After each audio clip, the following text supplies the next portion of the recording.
During World War II, British soldiers were ordered to kill German troops on sight, yet in parts of England, those same Germans were taken to the local pub. Not after the war, not in secret, but while the war was still raging. German prisoners of war walked through English villages, sat at wooden tables and drank beer beside civilians whose cities their country had bombed. No disguises, no apologies, just enemy soldiers. Inside a pub in the middle of Britain, this should not have happened. Every instinct says it was dangerous. Every belief about war says it was impossible. And yet it happened again and again. The shock wasn't that British guards allowed it. The real shock was what didn't happen once the doors closed behind them. There were no fights, no revenge, no screaming matches fueled by hatred and loss.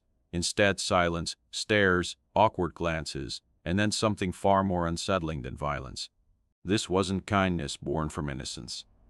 Britain knew exactly who these men were. These prisoners had worn German uniforms. Some had fought in Normandy. Some had helped enforce a war that had killed millions. So why were they there? Why would a country under bombardment choose restraint over revenge? Why would civilians accept the presence of the enemy in the most ordinary, intimate space of British life? Because this story isn't about mercy and it isn't about forgiveness. It's about control. About a belief that how you treat the defeated enemy says more about you than how you fight them. And about a moment when war briefly lost its rules and replaced them with something far more uncomfortable. This is the story of POWs in Britain who were taken to local pubs, and the reactions that followed, reactions so unexpected that even those who witnessed them were left completely speechless. Before we go further, understand this. This story isn't about kindness. It's about something far more uncomfortable if you want to understand why this happened and why it stopped. Stay with me. War trains people to think in absolutes, friend and enemy, right and wrong, victory and defeat. World War II, more than any conflict before it, reinforced this way of thinking. Nations mobilized entire populations. Propaganda simplified morality. The enemy was no longer just an opposing army, but an idea that had to be erased. In Britain, German soldiers were not abstract figures on a map. They were pilots, bombing cities, submariners, sinking convoys, artillery crews pushing through Europe. They were the reason air raid sirens existed, the reason ration books mattered, the reason entire neighborhood. German soldiers fought, civilians endured and waited for the war to end. That is how war is supposed to work. Which is why what happened inside Britain between 1944 and 1945 feels so unsettling even now. Not because it was sentimental, not because it was kind, but because it violated the basic script everyone believes. The idea that German prisoners of war could be taken into English villages and seated inside local pubs does not simply surprise people. It offends their sense of how conflict functions. It feels like a mistake, a lapse in judgment, or worse, a betrayal of those who had already suffered. And yet it wasn't a mistake. It wasn't a secret either. This wasn't an isolated incident caused by one soft-hearted officer or one unusually tolerant village. It happened repeatedly under supervision within a broader system of prisoner management that Britain had deliberately designed. The pub visits were rare, controlled, and conditional. And the reactions they produce reveal something deeply uncomfortable about war itself, because when people imagine war, they imagine cruelty as inevitable. Violence feels logical. Hatred feels natural. Mercy, on the other hand, feels suspicious, dangerous. Out of place, the moment German POWs entered British pubs. The real question was whether the British public could tolerate seeing the enemy treated as human at all. That is where the silence came from. Not the silence of fear, but the silence of cognitive shock. For years, civilians had been conditioned to see German soldiers as faceless threats. Posters, films, newspapers, and radio broadcasts had all reinforced the same message. Germany was the aggressor. Germany was responsible. Germany had to be defeated. There was no space in that narrative for nuance, let alone coexistence. Yet suddenly that narrative was interrupted by a simple, almost banal image. Enemy soldiers sitting quietly at wooden tables, drinking beer, following rules. behaving like ordinary men, no shouting, no defiance, no provocation, just presence. And presence alone was enough to detailize everything people thought they understood about war. This is where the story becomes more than a historical curiosity, because Britain's treatment of German POWs was not driven by naivete. It was shaped by law, logic, psychology, and long-term strategy. Britain was fighting a total war, but it was also already thinking about the peace that would follow. The country had signed the 1929 Geneva Convention. That was the legal framework, but law alone does not expansions. Britain largely did not. Not because it was incapable of brutality, but because it believed restraint served a purpose. That purpose was control. Prisoners who were fed, housed, and occupied were easier to manage. Prisoners who believed they would survive captivity were less likely to resist or escape. Prisoners who were treated as disciplined labor rather than broken enemies became assets rather than liabilities. And crucially, prisoners who experienced humane treatment carried that experience back with them when the war ended. This was not mercy without calculation. It was restraint with intent. But none of that mattered in the moment a pub door opened and German POWs stepped inside. What mattered was the collision between belief and reality. Civilians were forced to confront the fact that the enemy they had been taught to hate looked disturbingly familiar, tired, quiet, human. That recognition created discomfort. The prisoners understood they were surrounded by people who had lost homes, family members, and friends. They knew they were not welcome in any emotional sense. The civilians, meanwhile, were confronted with the unsettling realization that hatred requires distance. It thrives when the enemy is far away. It weakens when the enemy sits 10 feet away, holding a glass and saying nothing. This tension is what made those pub visits so powerful. Not because they were friendly, not because they were warm, but because they forced everyone involved to endure a moment without the usual emotional armor of war. Some people left the pub disturbed rather than comforted. Others left confused. A few left angry, convinced that such restraint was misplaced. But almost no one left unchanged. The experience disrupted the moral simplicity that war depends on. That is the paradox at the heart of this story. Britain did not take German POWs to local pubs. But the result was impossible to avoid, and once that humanity became visible, it raised a question that no nation at war truly wants to answer. If enemies can sit together without violence, even briefly, then what exactly makes war feel so inevitable in the first place? That question lingered long after the pub doors closed, and it shaped everything that followed. To understand why British pubs ever became part of the prisoner of war experience, you first have to discard the idea that this was an emotional decision. It wasn't. Britain's approach to German POWs was shaped by systems, not sympathy. By 1944, the war had reached a phase where improvisation was no longer an option. Everything, including captivity, had to be managed at scale. After the Normandy landings, Britain faced a problem it had not fully anticipated. Tens of thousands of German soldiers were surrendering faster than camps could be expanded. Prisoners arrived daily from Framini itself, keeping them behind wire, idle and concentrated in massive camps. Was not only expensive, it was dangerous. Idle prisoners create problems. Crowded camps breed disease. Large concentration attract unrest. In the First World War, poorly managed POW camps across Europe had become breeding grounds for radicalization. British Blondicamists were determined not to repeat that mistake. Captivity, in their view, was not about punishment. Punishment had already occurred on the battlefield. Captivity was about control, and control required structure. That structure was built on 3 pillars: law, labor, and psychology. Britain was not unique in signing it, but it was unusually committed to following it. The convention required adequate food, shelter, medical care, and protection from abuse. Crucially, it also allowed prisoners to be put to work provided the labor was non-military and conditions were humane. By 1944, Britain was facing an acute labor crisis.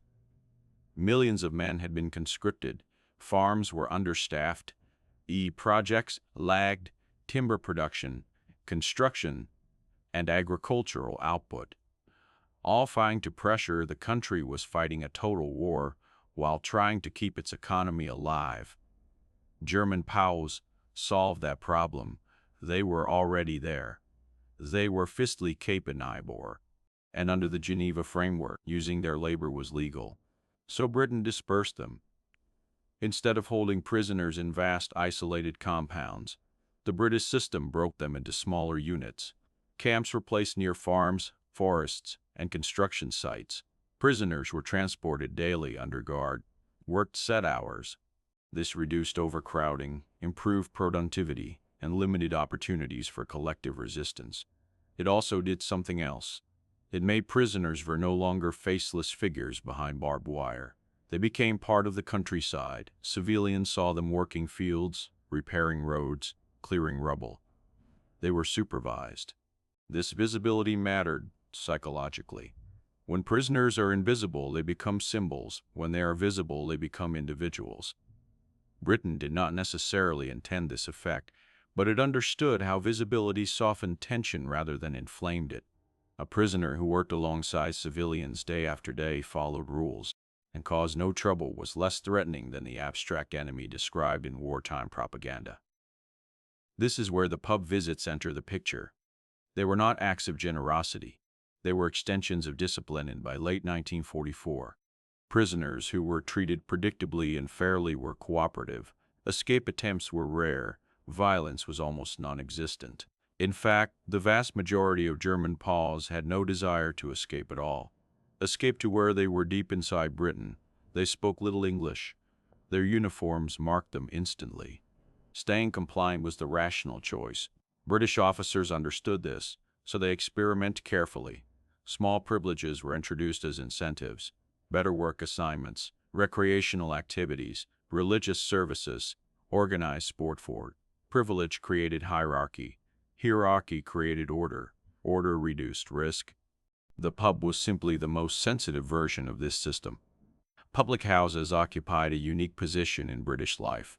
They were not private spaces. They were communal, social, deeply symbolic.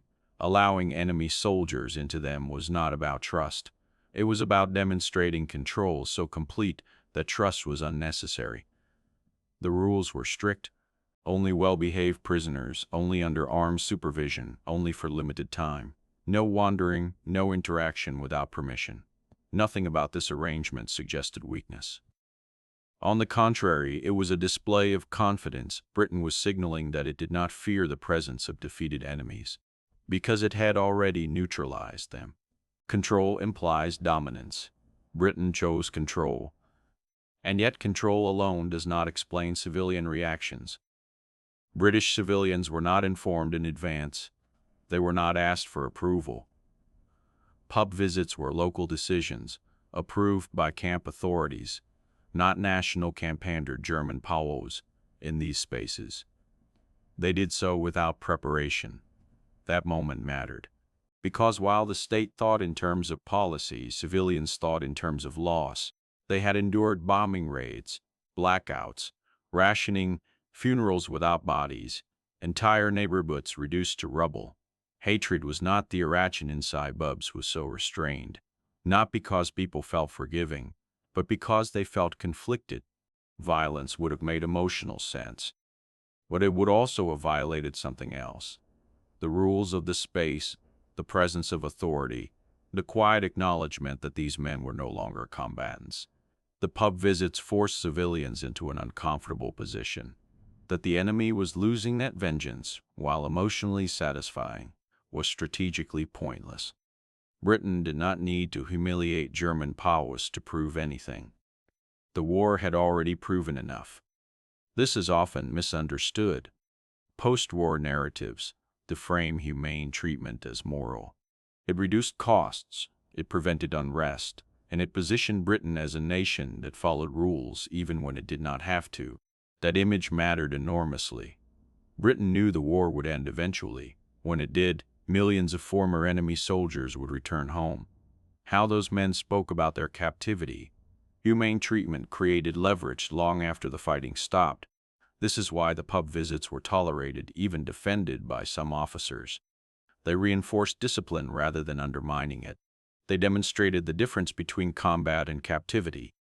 They reminded prisoners that surrender meant survival. As long as the full scale of German atrocities remained abstract, restraint was acceptable, but once the concentration camps were liberated and photographed, the psychological foundation, the moral equation changed. Suddenly, treating German POWs as ordinary men felt like an insult to the dead. Parliament faced pressure. The pub visits ended quietly, not because they had failed, but because the environment that made them tolerable no longer existed. This shift reveals the true nature of Britain's approach to POWs. It was never purely moral. It was conditional, temporal, dependent on what the public could accept at any given moment. And that makes the earlier period even more unsettling. For a brief window, Britain had managed to hold two opposing truths at once: that Germany was committing horrific crimes, and that not every German soldier standing in front of them was a monster. The pub visits existed inside that narrow space. They were not acts of forgiveness. They were not gestures of reconciliation. They were the product of a system that believed order mattered more than hatred, and stability mattered more than revenge. But systems cannot survive moral shock forever, and when that shock arrived, the illusion of normality vanished. What remained was the memory of a moment when war briefly loosened its grip, not because people became kinder, but because restraint served a purpose, and once that purpose disappeared, so did the privilege. The pub visits did not begin with announcements. There were no posters, no explanations to civilians, no attempt to soften the idea. They began quietly as controlled experiments. In dozens of villages across England, small groups of German prisoners were selected based on behavior records. These men had followed orders. They had not argued with guards or resisted authority. Most were in their early 20s, some older. None were officers. None were considered politically dangerous. They were told the rules before they ever left the camp. You will walk in formation. You will remain under guard. You will sit where you are told. You will speak only when permitted. You will leave when ordered. The rules were not symbolic. They were enforced.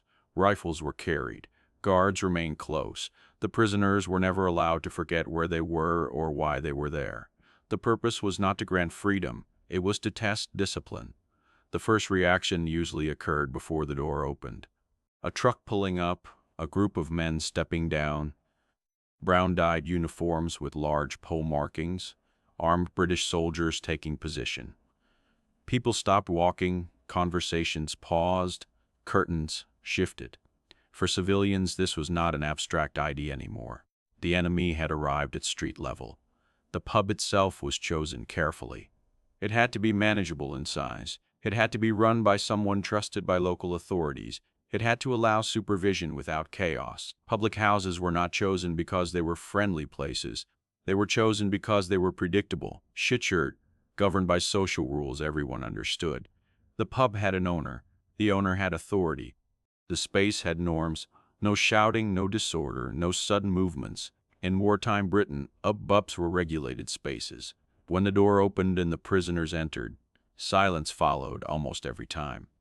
Not anger, not shouting. Silence. People stared because they had to.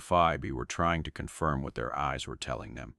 In the middle of a war, the prisoners did not look defiant. They did not look proud. They looked tense, shoulders tight, eyes scanning, hands kept close to their bodies. They followed instructions precisely because they understood what deviation would cost them. Guards placed them at specific tables, often near a wall, often close to the fireplace. Always where they could be watched without obstructing the rest of the room. 1 drink per man. That rule mattered. Alcohol lowers. Inhibition. Britain could tolerate presence. 1 pint was enough to create normalcy without risk. Anything more threatened control. The act of ordering was also controlled. Not because their preferences mattered, but because it simplified the process. Less conversation, less confusion, less opportunity for misunderstanding. When the drinks arrived, something subtle happened. The room exhaled. No one threw a glass. No one lunged forward. The prisoners sat. They drank. They behaved exactly as instructed.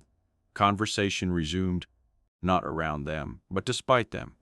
People spoke in lower voices at first. Then normal volume returned. Chairs scraped. Cigarettes were lit. Someone laughed at a joke that had nothing to do with the men in the corner. This was the moment many later described as unsettling. Not because it was hostile, but because it was ordinary. Ordinariness should not exist between enemies. War depends on distance. Distance sustains hatred. When that distance collapsed, something fragile broke with it. The prisoners felt it too. They knew they were being observed, not aggressively, but continuously. They did not speak unless spoken to. They did not initiate contact. Their job was to be unobtrusive. Some civilians noticed details they had never considered before. The prisoners' hands were young hands. Their boots were worn, not polished. Their haircuts were uneven. Done quickly in camps, they did not look like conquerors. It produced confusion. Hatred is easy when the enemy is distant or monstrous. It becomes complicated when the enemy looks like a farm laborer who could just as easily be sitting somewhere else. Occasionally, someone broke the silence. A nod, a raised glass, a quiet, "good evening," signals that the social rules of the space still applied. That violence was not permitted here. In some pubs, no one spoke to the prisoners at all. In others, limited conversation occurred through guards or interpreters. Questions were practical. Where were you captured? How old are you? No one debated the war. Those topics were radioactive. Everyone understood they could shatter the fragile calm instantly. What mattered was restraint. The prisoners finished their drinks slowly. They did not linger. Guards watched the clock. At the appointed time, they stood. The prisoners stood with them. Chairs were pushed back carefully. Then they left. Outside, the air felt colder. For the prisoners, the return to camp was silent. No celebration, no commentary. Talking too much risked misinterpretation. They had learned that survival depended on appearing compliant rather than grateful. For civilians, the effect lingered longer. People walked home unsettled. Some felt disturbed. Others felt nothing at all, which was perhaps the most disturbing reaction of all the visits repeated. Not every village, not every camp, not every prisoner, but often enough to form a pattern. Authority trad outcomes. There were no incidents, no escapes, no attacks. The system appeared to work. The incentive was clear. Good behavior led to privileges. Privileges could be revoked instantly. Control remained intact. This success reinforced the policy. More visits were approved, still limited, still cautious, still supervised. The system expanded not because it was humane, but because it was effective. What made the pup phenomenon unique was not the act itself, but its business it was effect. Civilians could accept POWs working in fields that fit a narrative of labor and punishment. They could accept camps behind fences that fit a narrative of separation. The pub violated both. It collapsed distance and removed visible punishment. Sign is why reactions were so intense. The pub was not neutral ground of continuity, of identity. Allowing the enemy inside that space forced civilians to confront a contradiction. The war demanded hatred. Daily life demanded order. Inside the pub, order won. Not because people forgave, but because the rules of the space demanded it. Some later described the experience as humiliating, not for the prisoners, but for themselves.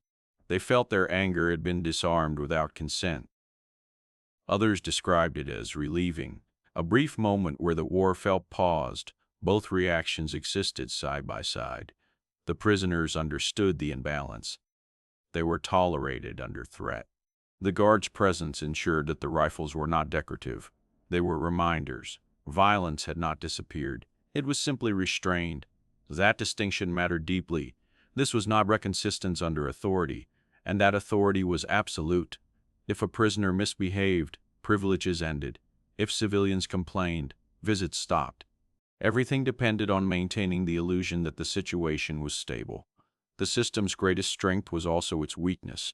It worked only as long as nothing forced people to think too hard about it, as long as atrocities remained distant, as long as the war's moral weight stayed abstract, as long as the enemy could still be imagined as separate from the crimes committed elsewhere. Inside the pub, none of that was discussed, but it hovered in the background, an unspoken tension. Everyone understood that the calm was temporary. The pub visits created moments without hatred, but they could not erase the reasons hatred existed. And when those reasons became impossible to ignore, the system cracked. But before that happened, for a brief period, war allowed something rare, not peace, not forgiveness, but restraint. And restraint, when enforced consistently, produced an outcome no one had anticipated. It forced people to recognize that violence was not the only possible response, even in a war defined by brutality. That recognition did not feel comforting. It felt dangerous, because if violence was not inevitable, then its necessity could be questioned, and war does not survive long once people begin asking that question seriously. The pub visits ended not with a dramatic incident, but with a shift in mood, a change in tolerance, a collapse of patience. The system withdrew quietly as it had arrived, but the memory remained. For those who witnessed it, the experience resisted simplification. It could not be framed as kindness, a moment when enemies were close enough to see each other clearly and chose under pressure not to act on hatred. That choice did not end the war, but it revealed something fragile beneath it, and once revealed, it could never be fully unseen. The silence inside those pubs was not accidental. It wasn't politeness. It wasn't fear of the guards. And it certainly wasn't forgiveness. It was something far more dehumanizing.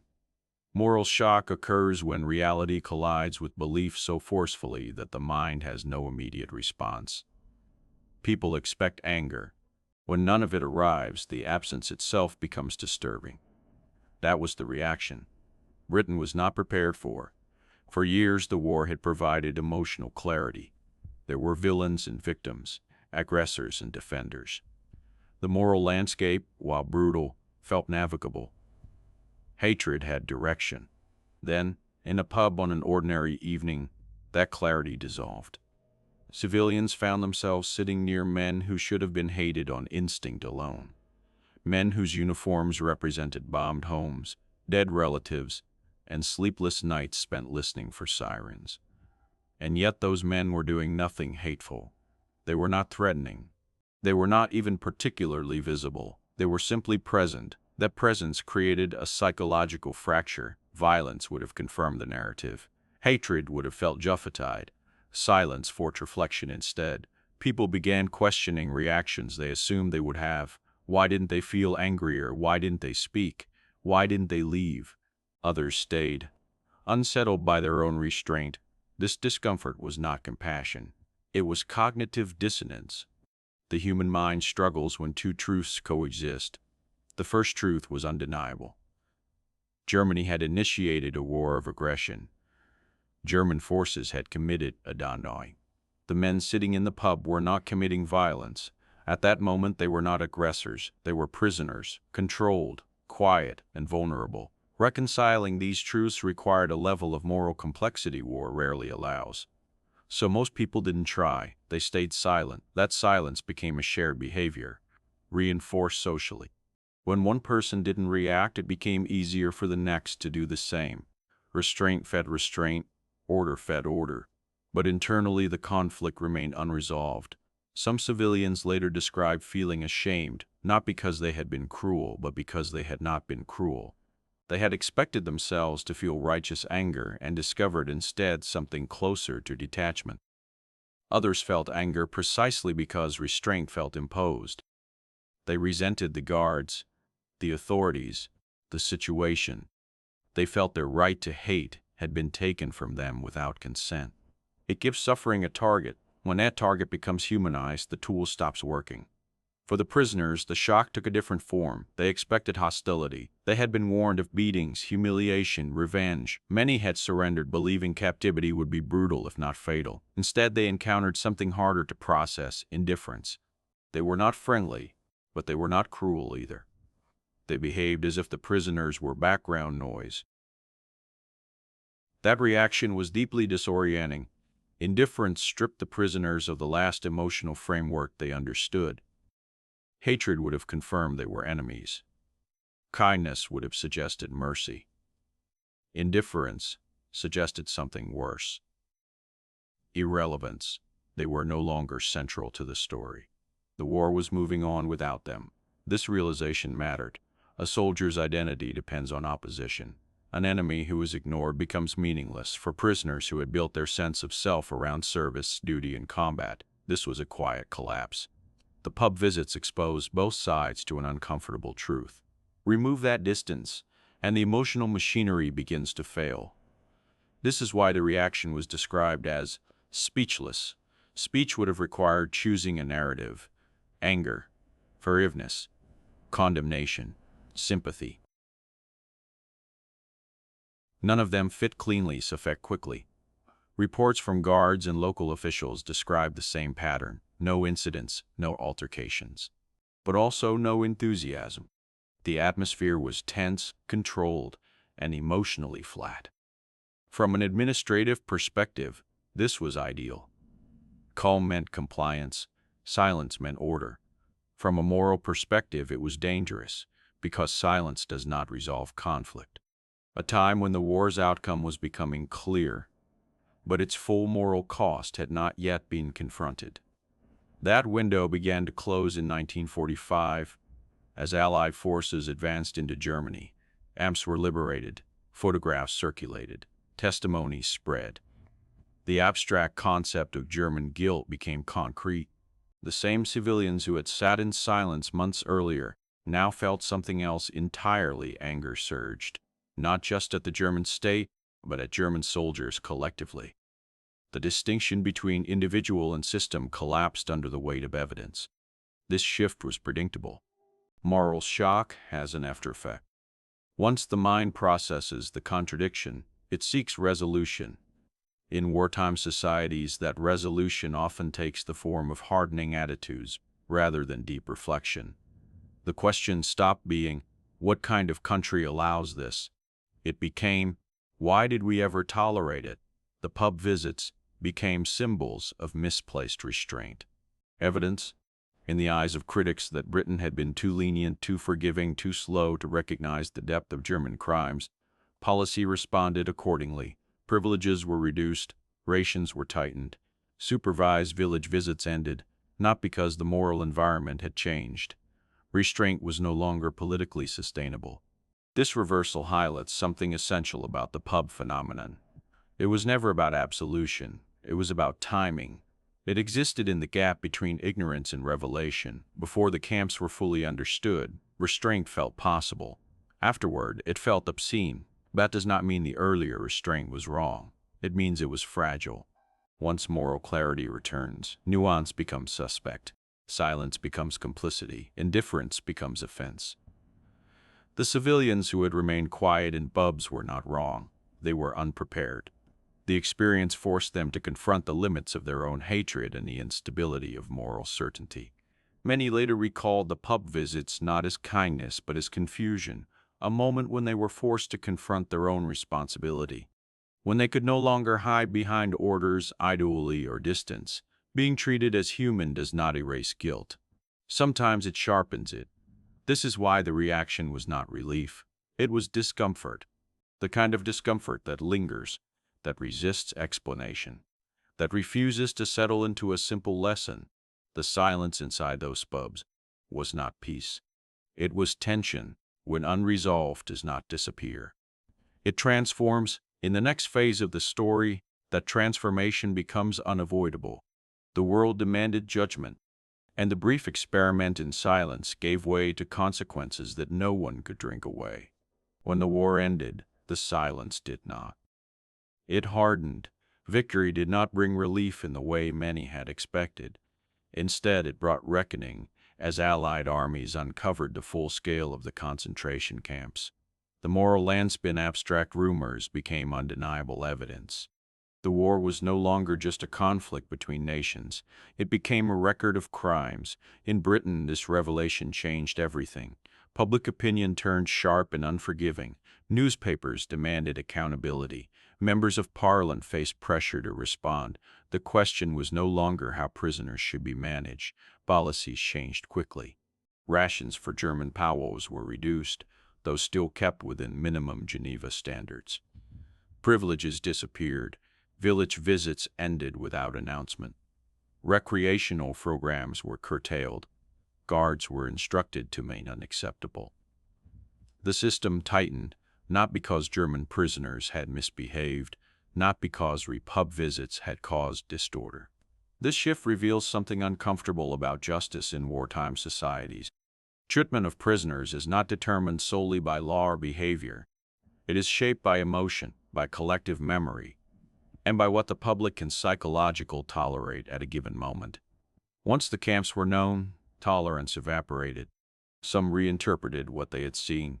What once felt unsettling but manageable now felt wrong, even shameful. The same moment could no longer be understood in the same way. Cheng changed its meaning. What had been framed as discipline and control was now seen by critics as indulgence, as blindness, as a failure to grasp the depth of German responsibility. This reinterpretation mattered.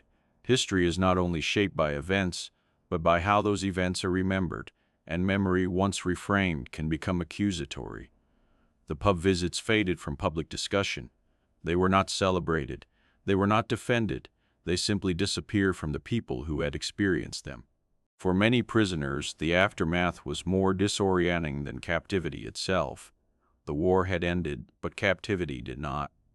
German POWs remained in Britain for months, sometimes years, as Europe struggled to absorb millions of displaced people. Repatriation was slow, no longer enemies, but they were not free. They continued working. Construction, forestry, repair. Britain needed labor during reconstruction, and POWs remained a convenient solution. The tone, however, had changed. Guards were more formal. Interactions became transactional. Civilians avoided eye contact. For some prisoners, this was easier to accept than the earlier restraint. Punishment made sense. Distance restored. Familiar emotional boundaries, being treated coldly, fit expectations better than being treated normally. For others, the shift was devastating. They had experienced a version of captivity that suggested survival. When that restraint vanished, it left behind confusion rather than clarity. The memory of the pub visits became something they carried quietly. Not as a happy memory, but as a contradiction. It was proof that another dynamic had been possible, even briefly. And that possibility, when prisoners were eventually repatriated, many returned to countries in ruins. Germany was shattered, physically and morally. Cities lay in rubble. Families were missing or dead. Economies had collapsed.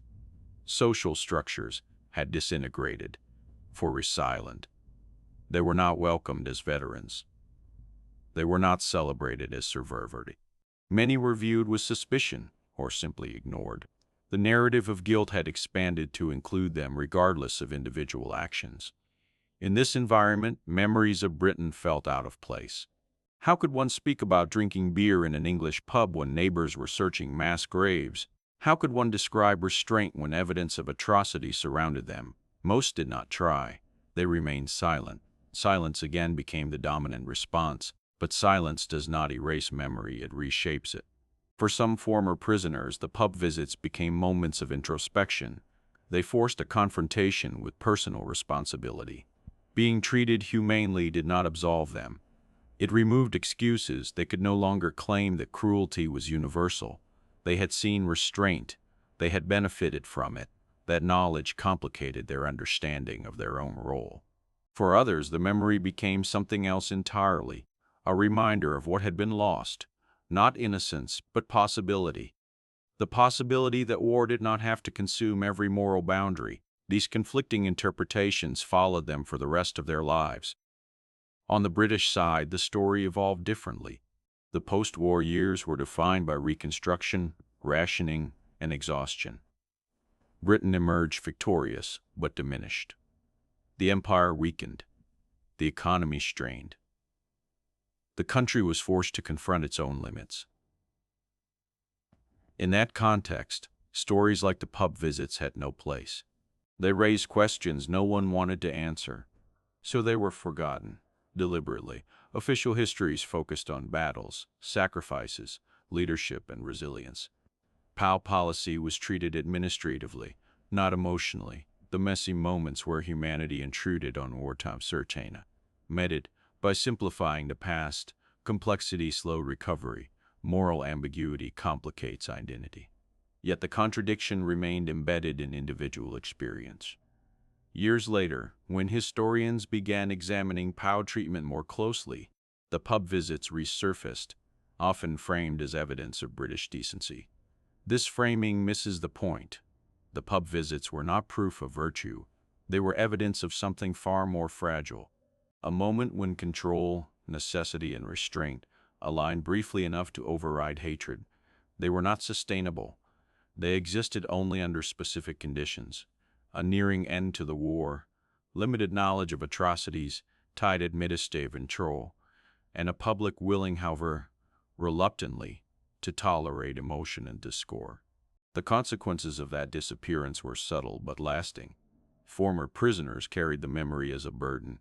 Civilians carried it as discomfort. The state buried it in bureaucracy. No one claimed ownership.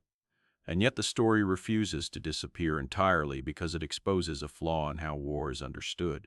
War is often described as a force that reveals true nature, that strips away pretense, that shows who people really are. The pub visits suggest the opposite.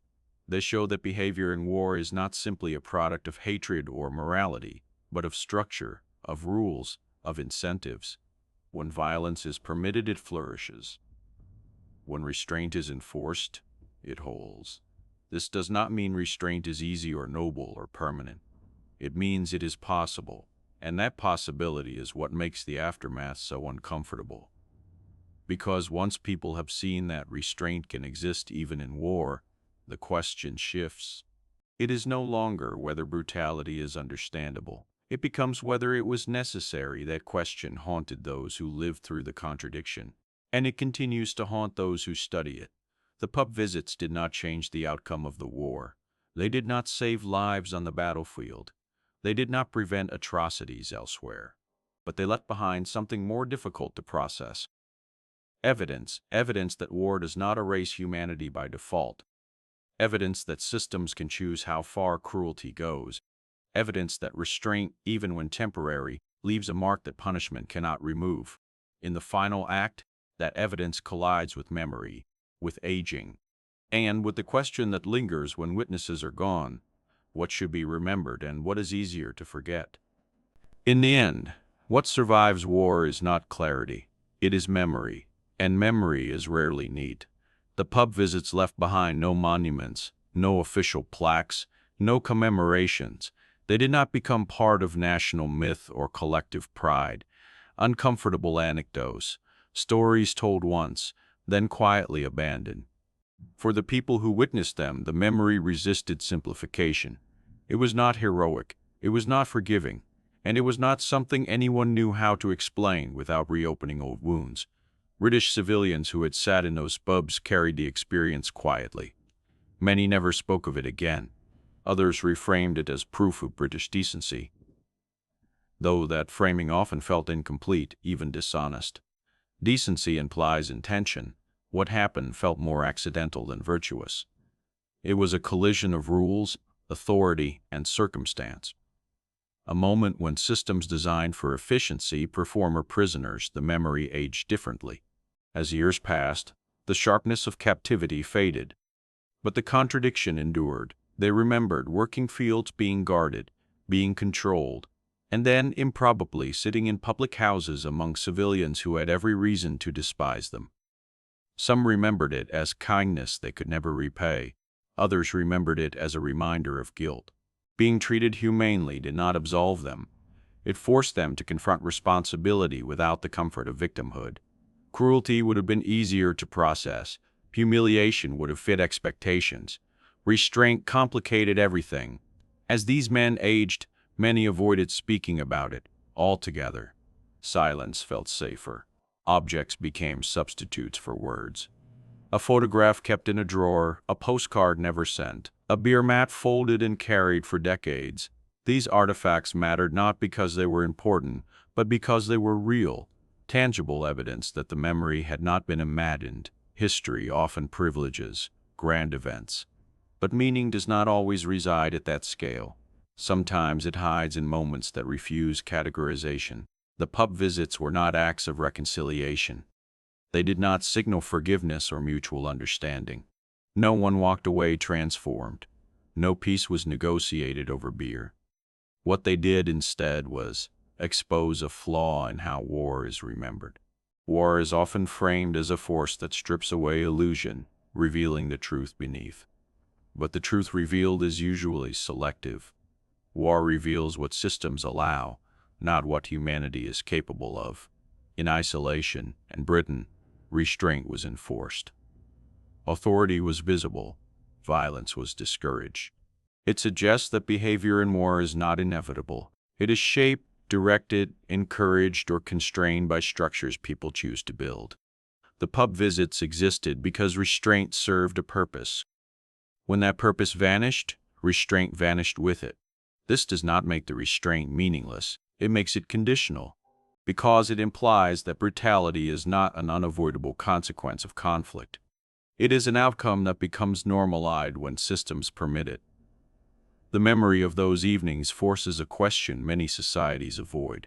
If restraint was possible, then why does it so often feel impossible elsewhere? The answer is uncomfortable. Restraint requires effort. It requires accepting emotional discomfort rather than releasing it through violence. Hatred is easier. Retribution feels satisfying. Punishment feels just. Restraint offers no such relief. Inside those pubs, no one felt better. The experience did not heal wounds or restore losses. It simply prevented new harm. As witnesses pass away, the story risks being flattened, reduced to a sentimental anecdote or a moral lesson it was never meant to be. That reduction would be a mistake. The pub visits were not proof that war can be humane. They were proof that it does not have to be maximally cruel, that distinction matters. History is often written to reassure, to explain suffering as necessary, to frame violence as unavoidable. Stories like this resist that comfort. They suggest that choices existed, that alternatives were present, even briefly, and that those alternatives were abandoned not because they failed, but because they became inconvenient. It undermines the idea that brutality is simply the price of survival. It shifts responsibility back onto systems, leaders, and societies. It asks whether future wars will repeat the same patterns, not because they must, but because it is easier not to question them. The pub visits left no legacy policy, no doctrine. They ended quietly and were forgotten deliberately. But forgetting is not the same as erasing. The question they raised remains: if enemies can sit together without violence for 2 hours in the middle of a war that killed millions, then the boundaries of what is possible are wider than history often admits. It does not mean forgiveness is easy. It means restraint is a choice, and choices, once revealed, cannot be unseen. That is why this story matters. Not because it redeems anyone, not because it excuses anything, but because it exposes a moment when humanity survived, not through sentiment but through structure. When hatred was restrained, not by goodwill, but by rules.